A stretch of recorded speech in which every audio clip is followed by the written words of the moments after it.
जय भोलेनाथ। स्वागत है आप सभी का बरकदेश्वर महादेव मंदिर उन्नाव के YouTube चैनल पर। आज हम अपने दैनिक प्रवचन में पद्म पुराण का पावन पाठ आरंभ कर रहे हैं। हमारा उद्देश्य है कि 18 पुराणों का ज्ञान हम रोजाना आप तक वीडियो के माध्यम से पहुंचाते रहें। हर दिन शाम 5 बजे नई वीडियो और शाम 6:30 बजे लाइव आरती दर्शन भी अवश्य देखें। चलिए भक्तिपूर्ण यात्रा की ओर बढ़ते हैं। जय भोलेनाथ। ओम श्री परमात्मने नमः। संक्षिप्त पद्म पुराण सृष्टि खंड भीमद्वादशी व्रत का विधान अध्याय 20। भीष्म जी ने कहा, विप्रवर, भगवान शंकर ने जिन वैष्णव धर्मों का उपदेश किया है उनका मुझसे वर्णन कीजिए। वे कैसे हैं और उनका फल क्या है। पुलस्त्य जी बोले, राजन, प्राचीन रथंतर कल्प की बात है। पिनाकधारी भगवान शंकर मंद्राचल पर विराजमान थे। उस समय महात्मा ब्रह्मा जी ने स्वयं ही के उनके पास जाकर पूछा, परमेश्वर, थोड़ी सी तपस्या से मनुष्य को मोक्ष की प्राप्ति कैसे हो सकती है। ब्रह्मा जी के इस प्रकार प्रश्न करने पर जगत की उत्पत्ति एवं वृद्धि करने वाले विश्वात्मा उमानाथ शिव मन को प्रिय लगने वाले वचन बोले। महादेव जी ने कहा, एक समय द्वारका की सभा में अमित तेजस्वी भगवान श्री कृष्ण वृष्णिवंशी पुरुषों, विद्वानों, कौरवों और देव गंधर्वों के साथ बैठे हुए थे। धर्म से संबंध रखने वाली पौराणिक कथाएं हो रही थी। इसी समय भीमसेन ने भगवान से परम पद की प्राप्ति के विषय में पूछा। उनका प्रश्न सुनकर भगवान श्री वासुदेव ने कहा, भीम, मैं तुम्हें एक पापविनाशिनी तिथि का परिचय देता हूँ। उस दिन निम्नांकित विधि से उपवास करके तुम श्री विष्णु के परम धाम को प्राप्त करो। जिस दिन माघ मास की दशमी तिथि आए, उस दिन समस्त शरीर में घी लगाकर तिल मिश्रित जल से स्नान करे तथा ओम नमो नारायणाय इस मंत्र से भगवान श्री विष्णु का पूजन करे। कृष्णाय नमः कहकर दोनों चरणों की और सर्वात्मने नमः कहकर मस्तक की पूजा करे। वैकुंठाय नमः इस मंत्र से कंठ की और श्रीवत्सधारिणे नमः इससे हृदय की अर्चा करे। फिर शंखिने नमः, चक्रिने नमः, गदिने नमः, वरदाय नमः तथा सर्वम नारायण, सब कुछ नारायण ही है ऐसा कहकर आवाहन आदि के क्रम से भगवान की पूजा करे। इसके बाद दामोदराय नमः कहकर उदर का, पंचनाय नमः इस मंत्र से कमर का, सौभाग्यनाथाय नमः इससे दोनों जांघों का, भूतधारिणे नमः से दोनों घुटनों का, नीलाय नमः इस मंत्र से पिंडलियों घुटने से नीचे के भाग का और विश्वसृजय नमः इससे पुनः दोनों चरणों का पूजन करे। तत्पश्चात देव्य नमः, शांत्य नमः, लक्ष्म्य नमः, श्रिय नमः, तुष्ट्य नमः, पुष्ट्य नमः, व्युष्ट्य नमः इन मंत्रों से भगवती लक्ष्मी की पूजा करे। इसके बाद वायुवेगाय नमः, पक्षिणे नमः, विश्वप्रमथनाय नमः, विंगनाथाय नमः इन मंत्रों के द्वारा गरुड़ की पूजा करनी चाहिए। इसी प्रकार गंध, पुष्प, धूप तथा नाना प्रकार के पकवानों द्वारा श्री कृष्ण की, महादेव जी की तथा गणेश जी की भी पूजा करे। फिर गौ के दूध की बनी हुई खीर लेकर घी के साथ मौनपूर्वक भोजन करे। भोजन के अनंतर विद्वान पुरुष 100 पग चलकर बरगद अथवा खैरे की दातुन ले उसके द्वारा दांतों को साफ करे। फिर मुंह धोकर आचमन करे। सूर्यास्त होने के बाद उत्तराभिमुख बैठकर सायंकाल की संध्या करे। उसके अंत में यह कहे, भगवान श्रीनारायण को नमस्कार है। भगवान, मैं आपकी शरण में आया हूँ। इस प्रकार प्रार्थना करके रात्रि में शयन करे। दूसरे दिन एकादशी को निराहार रहकर भगवान केशव की पूजा करे और रात भर बैठा रहकर शेषशायी भगवान की आराधना करे।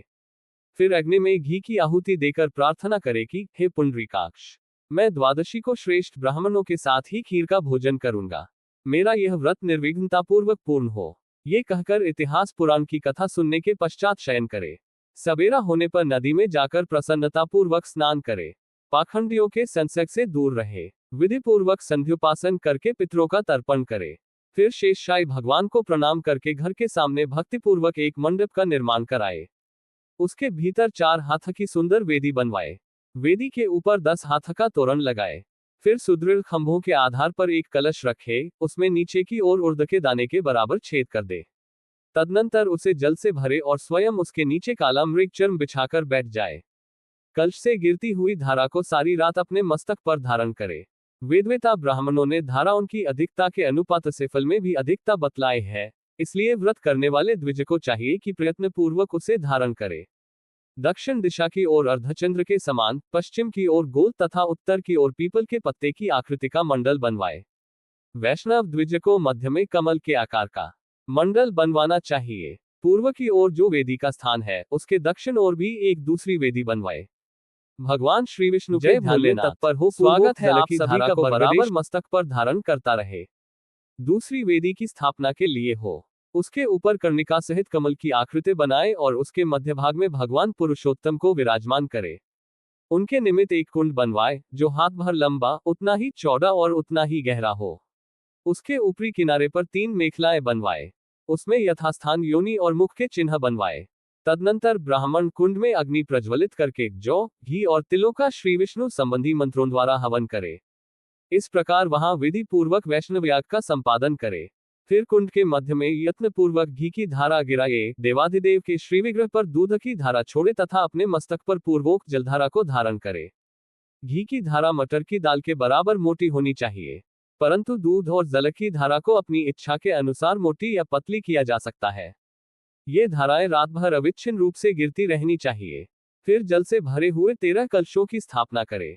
वे नाना प्रकार के भक्ष्य पदार्थों से युक्त और श्वेत वस्त्रों से अलंकृत होने चाहिए।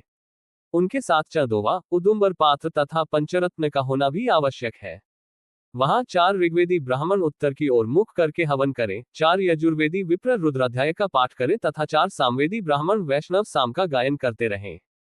उपर्युक्त 12 ब्राह्मणों को वस्त्र, पुष्प, चंदन, अंगूठी, कर्णिक, सोने की जंजीर, वस्त्र तथा शैया आदि देकर उनका पूर्ण सत्कार करे।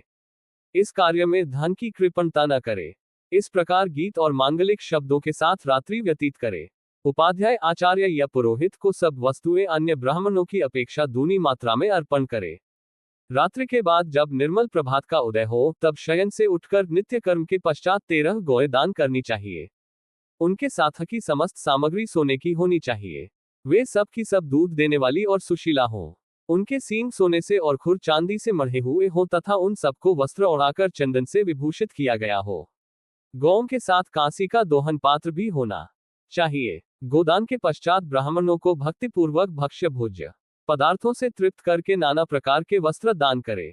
फिर स्वयं भी क्षार लवण से रहित अन्न का भोजन करके ब्राह्मणों को विदा करे।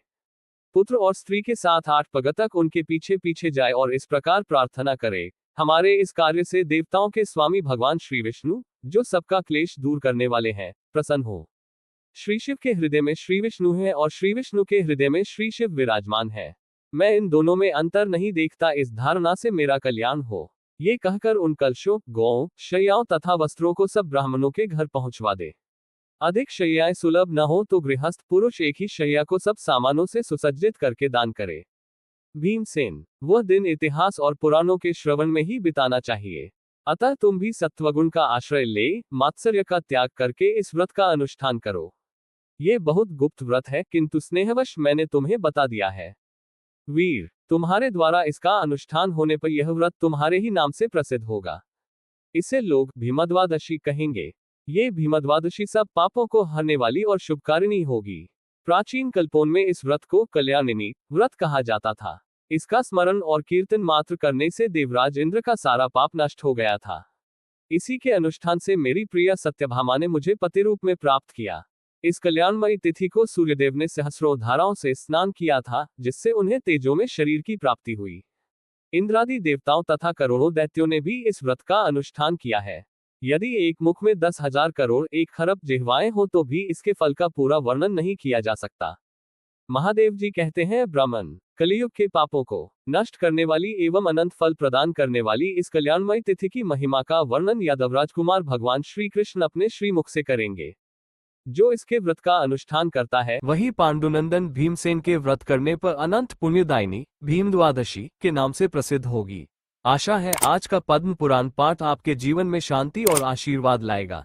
कृपया चैनल को लाइक, शेयर और सब्सक्राइब अवश्य करें।